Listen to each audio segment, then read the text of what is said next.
ആളുകളും അൽഹംദുലില്ലാഹ് ഈ വാളിന്റേതായിട്ടുള്ള ഒരുപാട് ദിവസങ്ങളായി ഈ കാസർഗോഡ് ജില്ലയിൽ വാളിന് വരുമ്പോൾ പല സുഹൃത്തുക്കളും വിളിച്ചുകൊണ്ട് പറയുന്നു, എന്റെ മരണപ്പെട്ടു പോയ എന്റെ ഉപ്പാക്ക് വേണ്ടി ദുആ ചെയ്യണം. എല്ലാ ദിവസവും വാളിന് പോകുമ്പോൾ എന്നോടൊപ്പം ഉണ്ടായിരിക്കുന്ന എന്റെ പ്രിയപ്പെട്ട സുഹൃത്ത് അഷ്റഫ് സാഹിബ് എപ്പോഴും പറയും, ഉസ്താദേ എനിക്ക് വേണ്ടി ദുആ ചെയ്തില്ലെങ്കിലും എന്റെ മരണപ്പെട്ടു പോയ എന്റെ ഉപ്പാക്കും ഉമ്മാക്കും വേണ്ടിയിട്ട് ദുആ ചെയ്യണം. അല്ലാഹു റബ്ബുൽ ഇസ്സത്തായ തമ്പുരാൻ അവരുടെ ഖബർ ജീവിതം സ്വർഗ്ഗീയ ആരാമമായി കൊടുത്ത് അനുഗ്രഹിക്കുമാറാകട്ടെ. എന്റെ ബഹുമാനമുള്ള സഹോദരങ്ങളെ സൂക്ഷിക്കണം.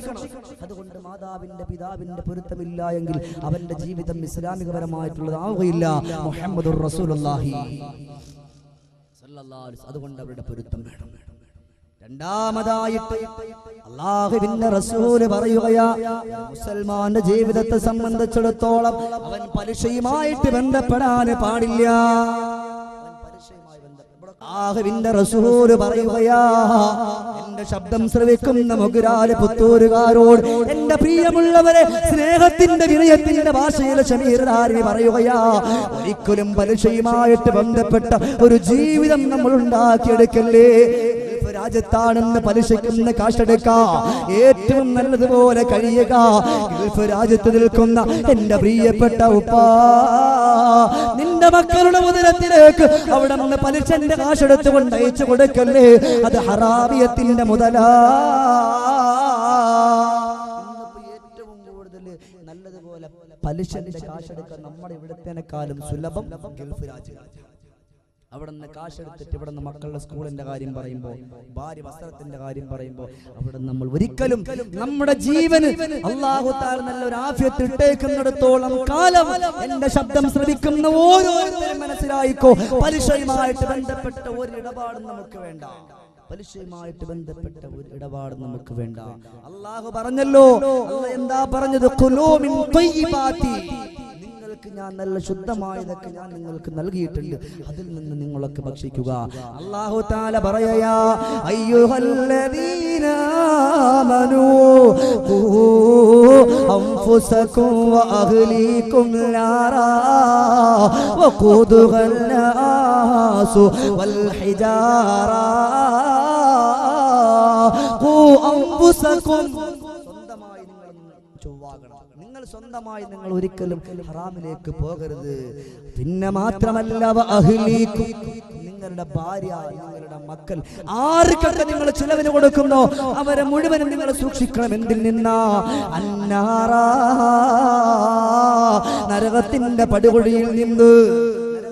പടുകുടിയിൽ നിന്ന്. ശ്രദ്ധിച്ചോ പ്രിയപ്പെട്ടവരെ, അധികമാരെ ഇരുത്തിയൂല. കൃത്യം 2 മണിക്കൂറിനുള്ളിൽ ഇൻഷാ അല്ലാഹ് എന്റെ വാദം ഞാൻ അവസാനിപ്പിക്കും. അതുകൊണ്ട് ശ്രദ്ധിച്ചു കേട്ടോ. അല്ലാഹുവിന്റെ റസൂൽ ഓതി കൊടുത്തുവല്ലോ, ഖൂ അൻഫുസകും വഅഹ്ലീകും നാറാ വഖൂദുഹൻ നാസു വൽ ഹിജാറാ. അതുകൊണ്ട് ഒരിക്കലും മക്കളെ ഹറാമിയത്തിന്റെ കാശ് കൊടുക്കല്ലേ, പലിശന്റെ മുതൽ കൊടുക്കല്ലേ, പിടിച്ചു മറിച്ച മുതൽ കൊടുക്കല്ലേ. കച്ചവടം ചെയ്തിട്ട്, കള്ളക്കച്ചവടം ചെയ്തിട്ട് അതിനകത്തുള്ള കാശ് നിങ്ങളുടെ മക്കളിലേക്ക് നിങ്ങൾ കൊടുക്കല്ലേ. ആ ഭക്ഷണവും ഭക്ഷിച്ചുകൊണ്ട് നിങ്ങളുടെ മക്കൾ എന്റെ ഉപ്പാക്ക് രോഗം കൊടുക്കല്ലേ, എന്റെ ഉമ്മാക്ക് രോഗം കൊടുക്കല്ലേ, എന്റെ പ്രിയപ്പെട്ട ഉപ്പച്ചാക്ക് രോഗം കൊടുക്കല്ലേ. എന്റെ പ്രിയപ്പെട്ട മക്കൾ, എന്റെ പ്രിയപ്പെട്ടവരെ പൊട്ടിക്കരഞ്ഞുകൊണ്ട് ദുആ ചെയ്താൽ ഒരു ദിവസമല്ല, 2 ദിവസമല്ല, 3 ദിവസമല്ല, ആയിരക്കണക്കാന ദിവസങ്ങൾ അവര് പൊട്ടിക്കരഞ്ഞുകൊണ്ട് ദുആ ചെയ്താലും ഓ പുന്നാര മക്കളുടെ ദുആ അല്ലാഹു സ്വീകരിക്കില്ല. കാരണം എന്താണെന്നറിയോ? നീ കൊണ്ട് കൊടുത്തിട്ടുള്ള, ഗൾഫ് രാജ്യത്തിൽ നയിച്ചു കൊടുത്തിട്ടുള്ള പലിശന്റെ മുതല് നിന്റെ മക്കളുടെ ഉദരത്തിലൂടെ കടന്നു പോകുമ്പോ അത് അല്ലാഹ് ഇഷ്ടമല്ല, അത് റബ്ബിന് ഇഷ്ടമല്ല. ആ രക്തവും വെച്ചുകൊണ്ട് മക്കൾ ദുആ ചെയ്താ എങ്ങനോ പ്രിയപ്പെട്ടവരെ, പ്രിയപ്പെട്ട കബറിൽ കിടക്കുന്ന ഉപ്പച്ചിക്ക് വേണ്ടി ദുആ ചെയ്യുമ്പോ, കബറിൽ കിടക്കുന്ന ഉമ്മച്ചിക്ക് വേണ്ടി ദുആ ചെയ്യുമ്പോ ഓ മക്കളുടെ ദുആ അല്ലാഹു സ്വീകരിക്കില്ല. ഹറാമിയത്തിന്റെ മുതലും മക്കൾക്ക് കൊടുത്തിട്ട് പിന്നീട് അല്ലാഹ് എന്റെ മക്കളോട് വിളിച്ചാൽ മോനെ ഉപ്പച്ചിക്ക് വേണ്ടി നല്ലപോലെ ദുആ ചെയ്യണം, ഉമ്മച്ചിക്ക് വേണ്ടി നല്ലപോലെ ദുആ ചെയ്യണം. എങ്ങനെ അല്ലാഹു തആല ഇത് സ്വീകരിക്കും? കാരണം മക്കളുടെ ഉദരത്തിൽ ഹറാമിയത്തിന്റെ മുതലാണ്. നിങ്ങൾ ഇങ്ങനെ കൊടുത്തുവെന്നല്ല, കൊടുക്കാൻ പാടില്ല. അറിയാതെ ചെയ്തിട്ടുണ്ടെങ്കിൽ പശ്ചാത്തപിക്കണം, റബ്ബിനോട് പശ്ചാത്തപിച്ച് മടങ്ങണം. എന്റെ പ്രിയപ്പെട്ടവരെന്ന് മനസ്സിലാക്കണം. സയ്യിദുനാ അബൂ ദുജാന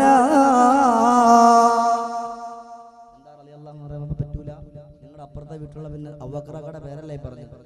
ലോകത്തിന്റെ നേതാവിന്റെ പ്രിയപ്പെട്ട സ്വഹാബിയായ സയ്യിദുനാ അബൂ ദുജാന റളിയല്ലാഹു തആല അൻഹു.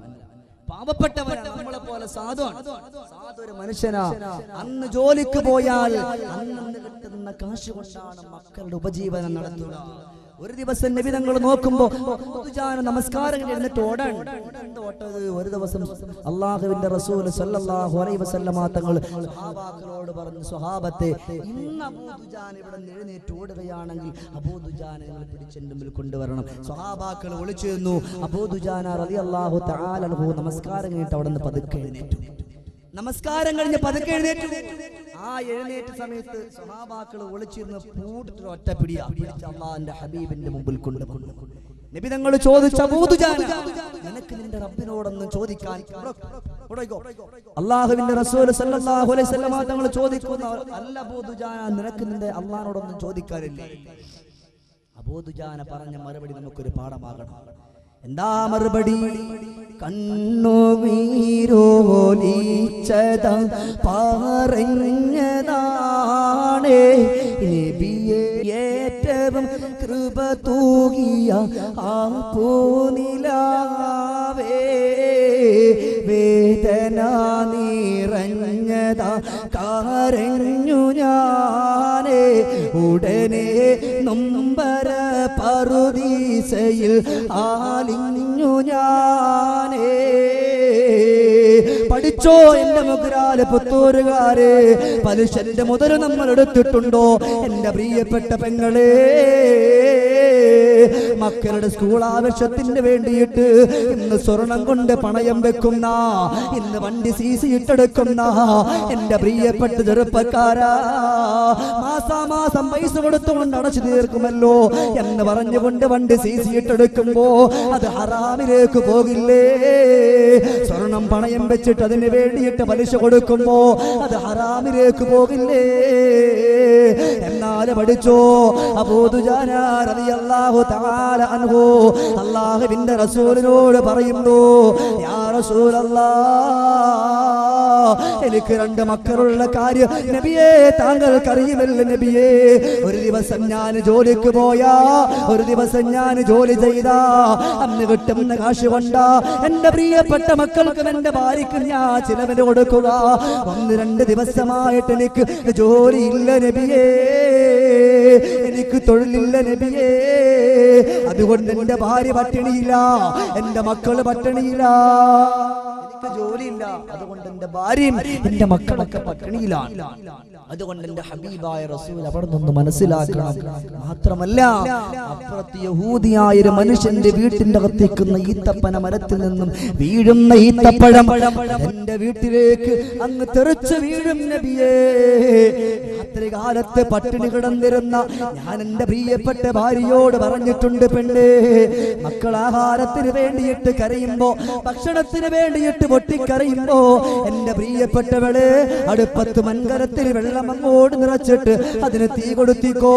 അതിന് തീ കൊടുത്തുമ്പോ നമ്മുടെ മക്കള് വിചാരിക്കുമല്ല, എന്റെ പ്രിയപ്പെട്ട ഉമ്മ നമുക്ക് ആഹാരം പാചകം ചെയ്യുകയാണല്ലോ എന്ന് പറഞ്ഞുകൊണ്ട് എന്റെ മക്കള് പല ദിവസവും ഇരിക്കാറുണ്ട്.